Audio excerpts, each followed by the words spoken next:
Could we please bring up Kelly Harpster?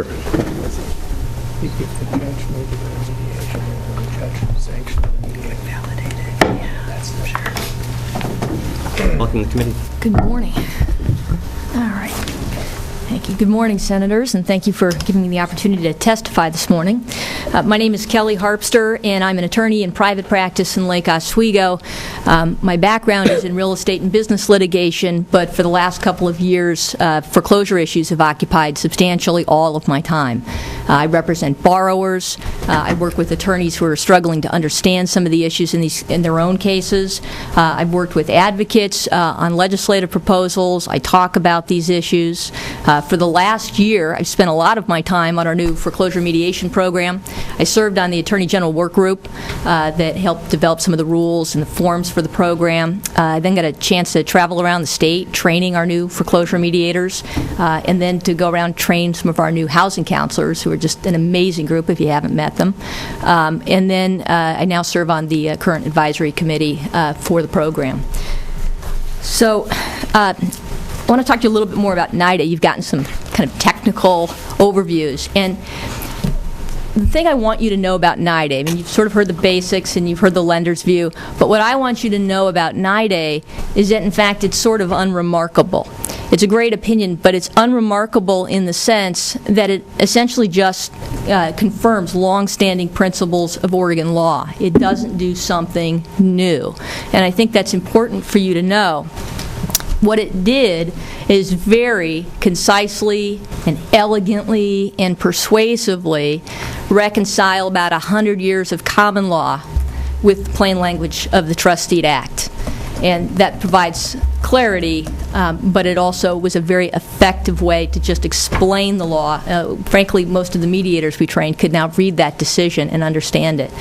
Now, what they did, and I don't think anyone's quoted it yet, they had a little rhetorical flourish at the end to summarize what the holding of Niday was. So the last sentence is sort of the most quotable, so you should hear it because everybody else does. And what they said is, a beneficiary that uses MERS to avoid publicly recording assignments of a trust deed cannot avail itself of a non-judicial foreclosure process that requires that very thing, publicly recorded assignments. So it makes a certain amount of sense. Now, I don't think anybody said exactly what the specific two holdings are. That the lender, not MERS, is the beneficiary because the lender is the person for whose benefit the trust deed is given. And that any assignments of the trust deed, even if they have occurred by operation of law, have to be publicly recorded to commence a non-judicial foreclosure. So that's what the case actually says. Now, this first point about lender being the beneficiary is actually not that difficult to understand. One of the great things about attorneys is that sometimes we're very good at bringing confusion where there's clarity. We get paid to do that sometimes. And I think we've, on both sides, been very effective at taking these issues and making them seem incredibly complex, which does keep us in business, so I'm not complaining about that. But it's not that difficult to understand. So here's what I want you to know about that. The Trust Deed Act, since 1959, when it was first enacted, has always defined beneficiary as the person for whose benefit the trust deed is given. And what is the benefit of a trust deed? Well, the benefit of a trust deed is it secures to the lender the payments under the note. So if the borrower stops making their payments, if they default, then the lender can foreclose that trust deed and collect the proceeds of the sale to pay that debt to the lender. That's all it is. Just like if you don't pay your car loan, they can repo your car to pay the loan. Now, MERS, they're not a lender. They don't make loans. They're not parties to these promissory notes. They are not even legally entitled to enforce the notes under the Uniform Commercial Code. And if you were to look at a MERS trust deed, and some of you may have them at home and not know it, if you were to read one, it says expressly in the trust deed that it secures to the lender payments under the note. That's what it's for. So given these facts, it's not really that surprising that the Court of Appeals said the lender and not MERS is the beneficiary of the trust deed, because the lender is the person for whose benefit the trust deed is given. Now, there is an argument, and Ms. French touched on it today, that MERS has also made on this issue that it's important to understand, and that's about being an agent. And what it really boils down to is this. The borrower entered into a contract with the lender, and the trust deed is part of that contract, and it calls MERS the beneficiary, and the borrower agreed to that, and that's true. And so MERS says, well, then MERS is the beneficiary because that's what the parties agreed, or at least the court should treat it that way. And here's the answer to that in a sort of colloquial way, right? All of you could agree to call me Einstein, but that doesn't make me a genius, unfortunately. And all of you could agree to call me a chicken, but I still can't lay an egg. So what the court basically said is, you can agree to call MERS a beneficiary, but that doesn't mean MERS can meet the statutory definition. And that's the problem with the argument. And so that's how the court reached its decision. Now, the second holding is actually the one that's causing more problems. It's this problem of assignments. But again, it's really not that difficult when you think about it. What the Court of Appeals did is to say that any assignment, that language in the statute really means any assignment. So the Trust Deed Act has, again, always, it's never changed, since the beginning, required public recording of any assignment of the trust deed by the beneficiary. And that's a statutory language. And the Court of Appeals basically said any means every, all, each one of. So again, this is not deep legal thinking. This is consult your Webster's Dictionary. So we've known that. But MERS has also strenuously argued that not all assignments are assignments for purposes of the Trust Deed Act, so that some assignments don't count. And the problem they've run up against is about 100 years of law that says differently. And it's really the problem that Ms. French talked about, this mortgage follows the note rule. And it's always been the rule. So since at least the mid-1800s, Oregon courts have consistently held that the mortgage follows the note. And what that really means is that where you have a mortgage note, a secured promissory note, that is assigned or negotiated to another party, it carries with it an automatic assignment of the trust deed or the mortgage.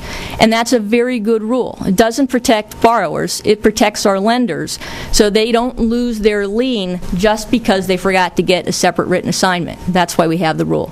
And as Ms. French pointed out, it's not just the rule in every state, but even the United States Supreme Court going back to the 1800s has said that's the rule. So it's a good rule.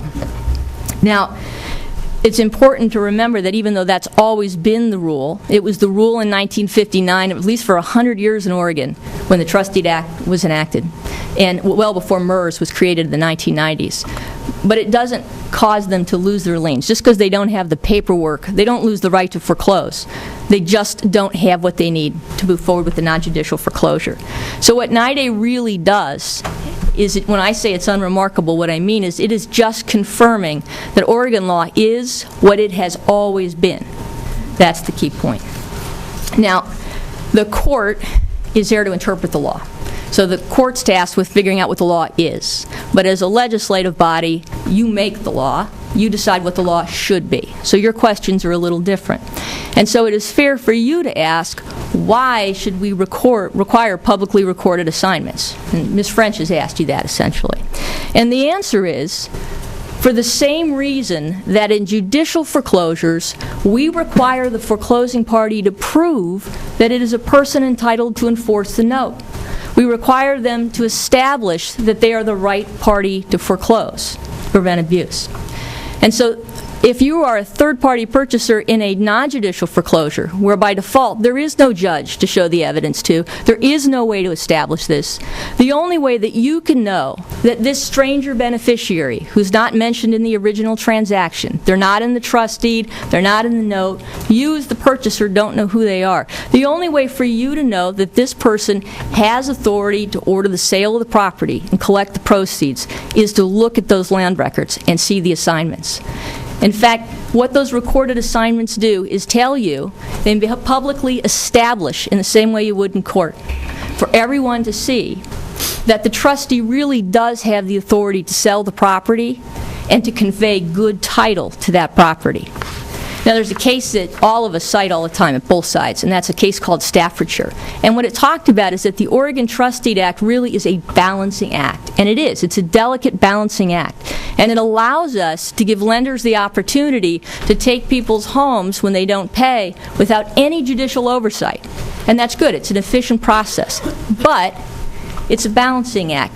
If you yank out this piece of the act, you have now fatally upset that balance if you just remove that requirement. And so there's nothing to prevent abuse. So that's the problem. Now, Ms. French touched on this thing about the assignments they don't have. I get asked all the time, well, why don't the banks just record the assignments? And it's not that they're just being stubborn. In many cases, they simply can't comply. As Ms. French mentioned, most loans today are sold almost immediately onto the secondary market. They are sold several times, there's multiple transfers, and they end up in a trust where they end up with one of the GSEs, typically. And if you were to look at the governing documents for these loans, what you would see is they typically say that the seller, if they're using the MERS system to track the loan, isn't required to turn over a complete recordable chain of assignments. So that's why lenders haven't gotten them. That's what they've agreed. Now, you will also see that if they're not using the MERS system, they usually are supposed to turn over these documents, but there's substantial evidence that during the housing boom, lenders took a lot of shortcuts in the process, particularly where paperwork's concerned, so they still don't have them. And if some of the folks up the chain don't exist anymore, and we saw a lot of banks fail, then they just can't get them. And even if they could get them, I suspect that in many cases they would decide it's just not worth the time and the expense of recreating that chain now just to avoid a judicial foreclosure. So that would be a reasonable business decision. But again, they don't lose their lien. They don't lose their right to foreclose. They simply have to foreclose by a different method, a method that allows them to prove they have the right to foreclose. So they have to use other evidence. So this other point that's come up about an impact of Niday is, well, it means a shift to judicial foreclosures, and I think it's been suggested to you that that's bad for borrowers, that that's a bad thing. And the answer is, it is unequivocally not bad for borrowers. It's a good thing for borrowers. And here's why. First of all, it is not, I think, Senator Rosenblum, you asked about this.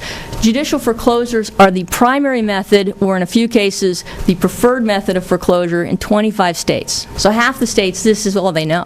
So this isn't some new or foreign or ancient process. In fact, in Oregon until 1959, we were a judicial foreclosure state, so just a few decades ago. And even since then, we have always had judicial foreclosures. They just weren't the primary method of foreclosing. So it's nothing new.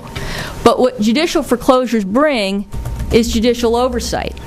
And if you've been watching the headlines for the last 3 years, almost daily there have been reports of widespread illegal foreclosure practices. This is what has borrowers so upset. This is what led to our foreclosure settlement. So the fact is, at least during this time, having judges ensure that the foreclosure process is proceeding in a legal fashion is not a bad thing. It's not a bad thing. Here's another thing judicial foreclosures bring is sheriff sales. Instead of the wholly owned subsidiary of the bank that's foreclosing on you selling the property, it's the sheriff.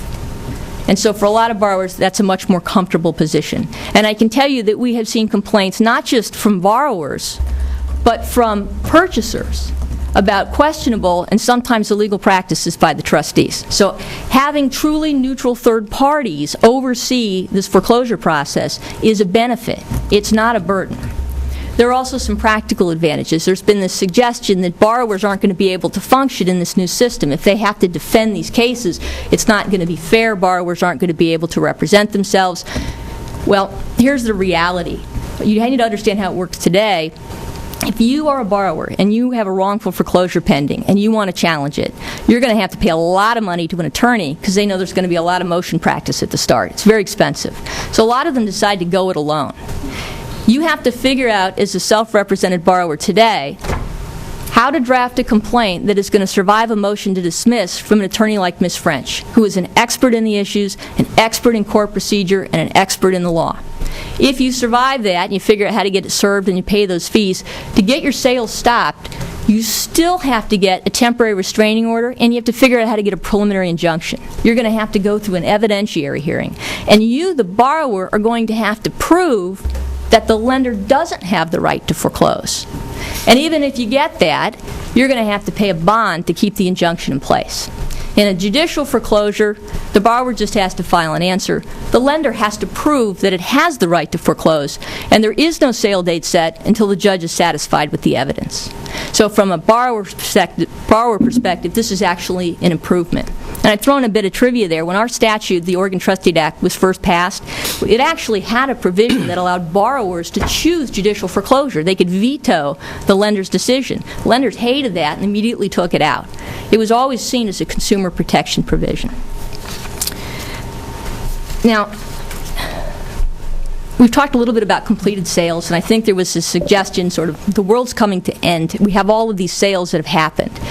And I guess what I want you to know about that is that, yes, we've had a lot of sales, but the banks have fully understood going into this what the issues are and what the risk is of moving forward without these assignments. And they have proceeded anyway. These are very sophisticated entities that know how to measure their risk, and they have assumed that risk. They have been hoping that the courts, or frankly the legislature, would go back and say, well, all of these foreclosures that already occurred are now legal. And that's at the expense of homeowners. The legislature really shouldn't be providing after-the-fact title insurance to lenders at the expense of homeowners. But if there is a time, and I think Ms. French suggested this as well, if there is a time where we need to have that conversation about whether we really need certainty for completed sales, it's not yet. Because the Oregon Supreme Court hears oral argument in January. They haven't decided. And while I think, like Ms. French, that they are going to say the same thing as Niday, they certainly could say something differently, and you will have fixed a problem that may never have existed in the first place. So I think you should give the courts time to act. But if we need to have that conversation, you would want a targeted solution that really solves the problem but doesn't just throw people out of their homes. The one other thing I wanted to bring up, and I've been aware of this, but I think you should take this into account as you consider going forward what you ought to do. Niday seems to be clear. Ms. French understands it. I understand it. I think you now understand it. And yet, we have thousands of pending non-judicial foreclosures in Oregon that don't comply with the law. And the scope of this problem only became clear to me in the last few days. Recon Trust, which is the wholly owned subsidiary of Bank of America and handles many of their foreclosures, if you go to their website, you'll see 1,200 pending non-judicial foreclosures still moving forward. I've had calls in the last few weeks from not only borrowers but attorneys and housing counselors who are having trouble getting these sales stopped. One of the housing counselors, Bank of America, told them that they don't consider that Niday impacts pending sales. They're moving forward. Borrowers should not have to hire attorneys to stop these sales at this point. Northwest Trustee Services, if you go to their website, you'll see 3,200 pending sales in Oregon, and this is a problem. So what this tells me is that these very sophisticated entities are moving forward knowing there could be lawsuits on these completed sales. They have measured their risk, and they have either found it negligible or tolerable. And that's a business decision they've made. And we're asking borrowers, and we have, and fairly so, to suffer the consequences of their choices. But I think you also have to ask the banks to suffer the consequences of their own knowing choices. So if you have, I do want to address quickly, I know I'm probably running a little long here. There were a couple of questions that came up, and let me just circle back. Senator Boquist, I think you asked, can judges order people to mediation without a statutory change? And the answer is no. There is a process under ORS 36 for civil cases. Judges can refer parties to mediation, to a court-annexed mediation, but if either party objects, they don't have to go. And the judges don't, it's not clear that judges without any rule change could just send them to the mediation program the state set up. That's not a court-annexed mediation program. I think we addressed your question, Senator Roseblum, about other states having judicial foreclosure mediations. It's a very common process in other states. Maryland, New York, Florida had them for a while, but it's a very common. It started in judicial foreclosure states and has been very effective in those states, the mediation process. There was also, Senator Boquist, you asked a question about this new program of buying up money and who owns it. And Ms. French actually, I think, misspoke there. So the Fed would not be the beneficiary, and here's why. They're buying up securities. They're buying up the actual bonds. They're not buying the loans. The individual investors don't own the loans. The trusts do. And so the Fed would not be the investor. The trust would be, whatever trust it is they're buying securities from. Senator Boquist and then Senator Dingfelder, we're going to have to move on. Okay, so the Federal Reserve buys the mortgage-backed security, which of course is securitized based on MERS. For those who don't know, that's how it's securitized, which is of course up in the air, whatever this means. So then, if they buy this note, this security, then who can foreclose? They own the security. How does that work? Who foreclose? So when these loans are securitized, when they're placed in the trust owns the loan. So whether or not I believe they're buying agency securities. So in that case, the trustee of the trust is going to be the agency. It's going to be Fannie or Freddie. But they're in a trust. So they don't own them for their own books at that point. And so they sell essentially bonds, the right to earn interest and to get a kind of payout on this, right? So you get a guaranteed return. But the individual investors don't own the loans. The trust does. Those are assets of the trust that generate an income stream to pay the investors.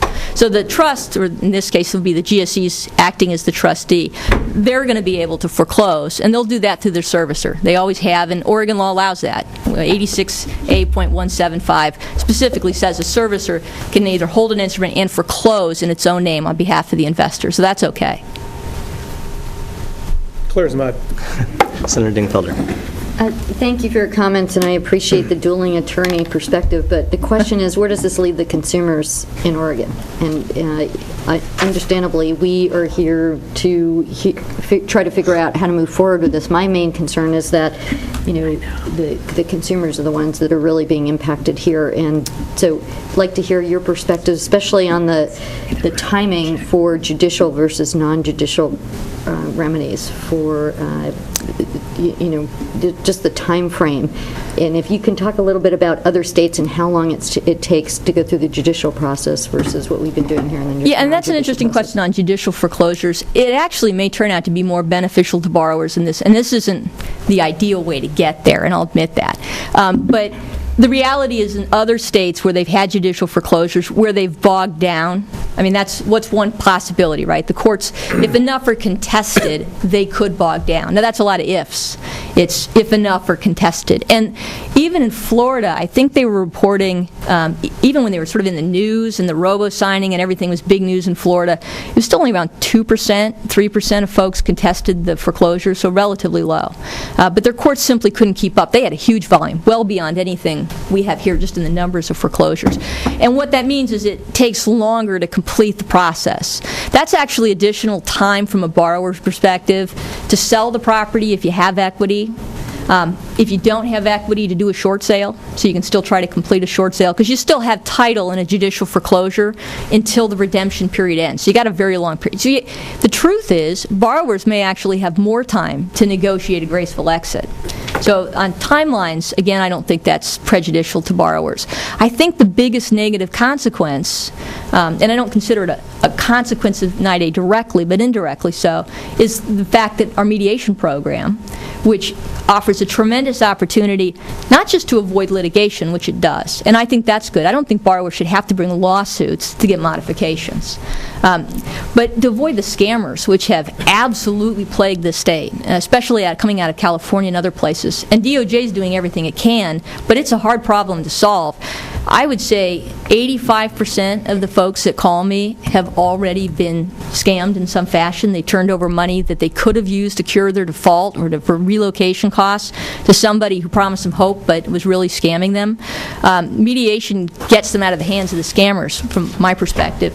It also means they don't have to run off to a lawyer and pay a big fat retainer and a monthly fee. It's just the really hard way to get to, I want to find out, do I qualify for a modification? The program gets them to housing counselors who know the stuff inside and out, who provide services regardless of your income. They're highly trained. They're great advocates. They know the stuff better than any attorney in the entire state, and I say that without qualification. So the program itself is fabulous. But unfortunately, the consequences we've seen in non-judicial foreclosures, and we never contemplated funneling judicial foreclosures into the program. And I think we need to rethink that piece of it. But I think that's the best thing we can do for consumers. Thank you. And in closing, Ms. Harpster, could you just tell us your background and qualifications as an attorney, where you've worked previously, et cetera? Well, actually, ironically, kind of like Ms. French, she started out as a clerk at DOJ, and kind of on the consumer side, and now represents Bank of America and the others. I started out at Davis Wright Tremaine, which does a lot of the contested cases also for B of A, contested foreclosure cases, and SunTrust. And so I started out there and ended up on the consumer side. So we're sort of swapping places. But yes, I have, like I said, I've been representing borrowers for the last several years doing this. My background is in real estate litigation in any case, but have worked extensively on these issues for the last couple of years. Well, I think we all know that Davis Wright Tremaine will hire anybody, so. Well, maybe not now. Sorry, John DiLorenzo, I just had to get that plug. Thank you very much, Ms. Harpster, for your testimony.